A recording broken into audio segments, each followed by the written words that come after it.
प्रिय विद्यार्थियों, हम निरुक्त का अध्ययन कर रहे हैं। निरुक्त के अध्ययन के अंतर्गत प्रथम अध्याय के षष्ठम पाद के अंतर्गत हम निरुक्त के चतुर्थ प्रयोजन का अध्ययन इस वीडियो में करेंगे। आचार्य यास्क जो हैं, उनका मानना है कि निरुक्त जो है उसके अध्ययन से मनुष्य जो है ज्ञान की प्राप्ति करता है और इस संपूर्ण संसार में जो ज्ञानवान है, विवेकवान है, बुद्धिमान है, उस व्यक्ति की क्या होती है? प्रशंसा होती है और अज्ञान जो है उसकी निंदा होती है। इस प्रकार से जो व्यक्ति निरुक्त का अध्ययन करता है वह इस संसार में क्या करता है? ज्ञानवान बन करके प्रशंसा की प्राप्ति करता है अथवा प्रसिद्धि की प्राप्ति करता है। इसी बात को स्पष्ट करते हुए जो यास्क हैं वो कह रहे हैं, देखिए, अथापि ज्ञान प्रशंसा अभवति अज्ञान निंदाचा। इसके अतिरिक्त लोक में ज्ञान की प्रशंसा और अज्ञान की निंदा होती है। ये आप सब जानते हैं कि जो संसार है उसमें मनुष्य को यदि अज्ञान से युक्त है तो उसको क्या होती है? निंदा की प्राप्ति होती है। और यदि वह ज्ञानवान है तो ऐसे कार्य करते हुए जिनसे कल्याण की प्राप्ति होती है, प्रशंसा का पात्र बनता है। यास्क जो हैं उनके निरुक्त का चतुर्थ प्रयोजन जो है ज्ञान प्राप्ति है। उसी प्रकार जैसे कि उपनिषदें ब्राह्मण के लिए वेद का अध्ययन और ज्ञान आवश्यक मानती हैं। ब्राह्मणे निष्कारणम षड अंगो वेदो अध्ययो ज्ञेयस। इस ज्ञान प्राप्ति में अज्ञान का निवारण भी क्या है? अभिप्राय है, क्योंकि इसके अभाव में ज्ञान प्राप्ति नहीं होती। जो यास्क हैं वे स्पष्ट रूप से जो निरुक्त है उसका ज्ञान प्राप्ति जो है प्रयोजन नहीं बता रहे हैं, अपितु प्रकारांतर रूप से या ज्ञान की प्रशंसा और अज्ञान की निंदा करते हुए उसका प्रयोजन उसे बता रहे हैं। तो उनका मानना है कि इस लोक में की जाने वाली ज्ञान की प्रशंसा और अज्ञान की निंदा के रूप में जो हम देखते हैं, संसार वेदज्ञ की प्रशंसा करता है और उसको ना जानने वाले जो हैं उनकी निंदा करता है। प्रत्येक व्यक्ति जो है निंदा से दूर रहकर प्रशंसा प्राप्त करना चाहता है और प्रशंसा की प्राप्ति तभी होती है जब वह वेद के संबंध में अज्ञान निवृत्ति के साथ साथ ज्ञान की प्राप्ति करता है। इसलिए जो निरुक्त है वेद के संबंध में उठने वाले समस्त जो भी संदेह उत्पन्न होते हैं उनका क्या करता है? परिहार करता है और ज्ञान प्राप्ति की ओर व्यक्ति को क्या करता है? उन्मुख करता है। इसलिए उसकी ज्ञान प्राप्ति की जो इच्छा है वह निरुक्त के अध्ययन के द्वारा संपूर्ण होती है। इसलिए ज्ञान प्राप्ति क्या है? जो निरुक्त है उसका चौथा प्रयोजन है। आगे एक उदाहरण देते हुए स्पष्ट कर रहे हैं इस बात को। देखिए, स्थाणु अयम भारहारा किलाभूत अधित्य वेद न विजानाति यो अर्थम यो अर्थज्ञ इत सकलम भद्रम अश्नुते नाकमेति ज्ञान विदूत पापमा। कह रहे हैं कि यो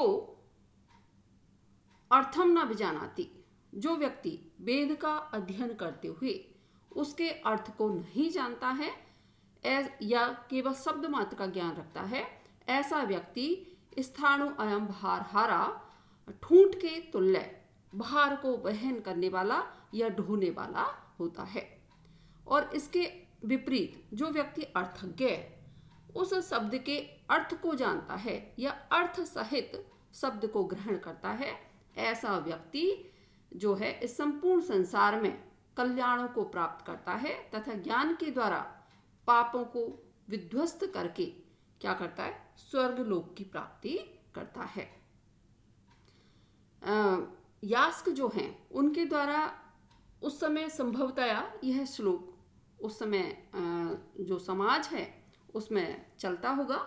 इसी उद्धरण के द्वारा वो कह रहे हैं कि वेद का अध्ययन कर चुके हुए या जिन्होंने मात्र क्या कर लिया है? कंठस्थ कर लिया है, उसके अर्थ को नहीं जाना है, ऐसे व्यक्ति जो हैं कैसे होते हैं, ठूंठ के समान होते हैं, जो खड़ा तो रहता है किंतु वायु के द्वारा प्रेरित नहीं होता है, और प्रेरित नहीं होता है तो कैसा है, पत्र पुष्प आदि से तो रहित है ही, और ना ही किसी भी प्रकार की छाया या प्रदान करता है। निर्जीव होने के कारण वृक्ष के रूप में उसकी स्थिति कैसी होती है, व्यर्थ ही होती है।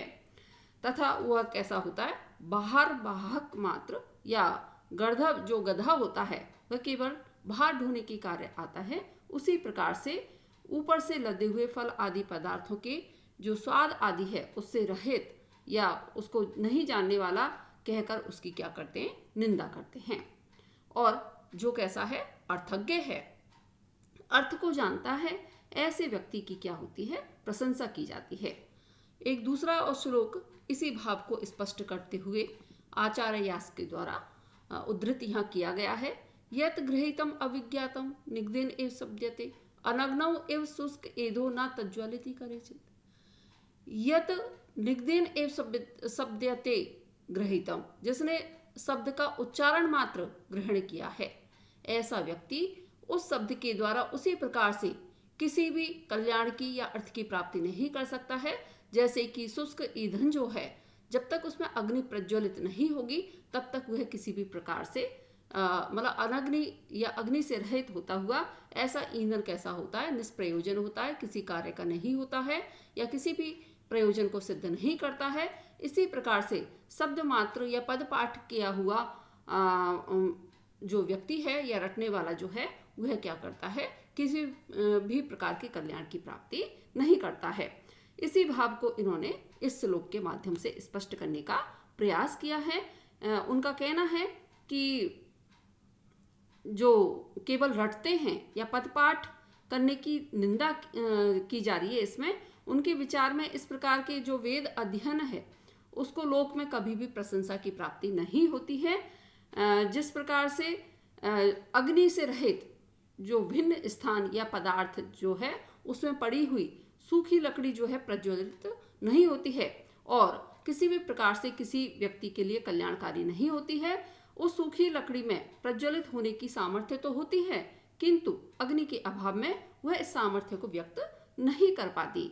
इसी प्रकार प्रत्येक विषय के अध्ययन से प्रसिद्धि और प्रशंसा प्राप्त करने की जो अनल्प या अनेक संभावनाएं विद्यमान होती हैं, किंतु जब तक उस विषय का तल स्पर्शी ज्ञान प्राप्त ना हो जाए तब तक ऐसा हो सकना संभव नहीं होता है।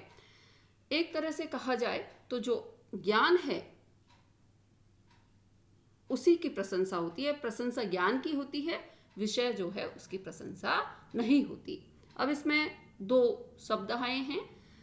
जैसा कि आप जानते हैं कि जो यास्क हैं उनकी अपनी एक शैली है कि जब भी कोई शब्द आता है तो वे उसका क्या करते हैं, निर्वचन प्रस्तुत करते हैं।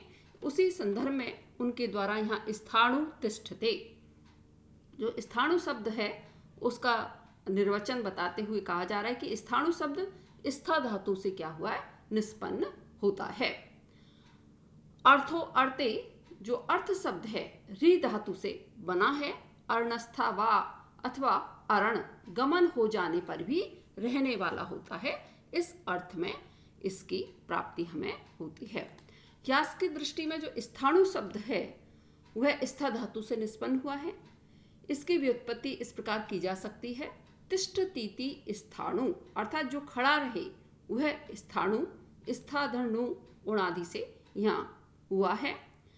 दूसरा है अर्थो, अर्थ शब्द की निष्पत्ति का संकेत उन्होंने दो प्रकार से दिया है। पहला अर्थे अर्यते गम्यते इति अर्था, अर्थात जिसे शब्द के द्वारा प्राप्त किया जाए या जाना जाए वह अर्थ है। इस व्युत्पत्ति के अनुसार री जो गत्यर्थक धातु है प्लस स्यन प्रत्यय जो है उससे अर्थ शब्द की निष्पत्ति हुई है। दूसरा निर्वचन प्रस्तुत कर रहे हैं, अर्णस्था वा अर्णे गमने तिष्ठतीति अर्था, अर्थात जो शब्द से चले जाने या अनुपस्थित रहने पर भी विद्यमान रहता है वह अर्थ है।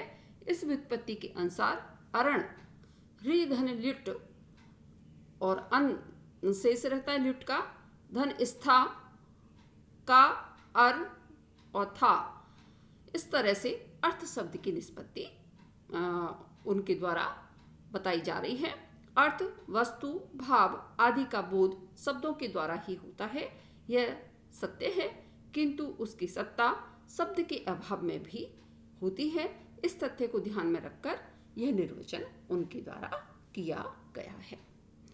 शेष वेद मंत्र जो हैं उनमें भी इस बात को कहा गया है कि जो ज्ञानवान व्यक्ति है उसकी इस संसार में क्या होती है, प्रशंसा होती है, और अज्ञानी जो है निंदा को प्राप्त करते हैं। उसका अध्ययन हम अपने अगले वीडियो में करेंगे। धन्यवाद।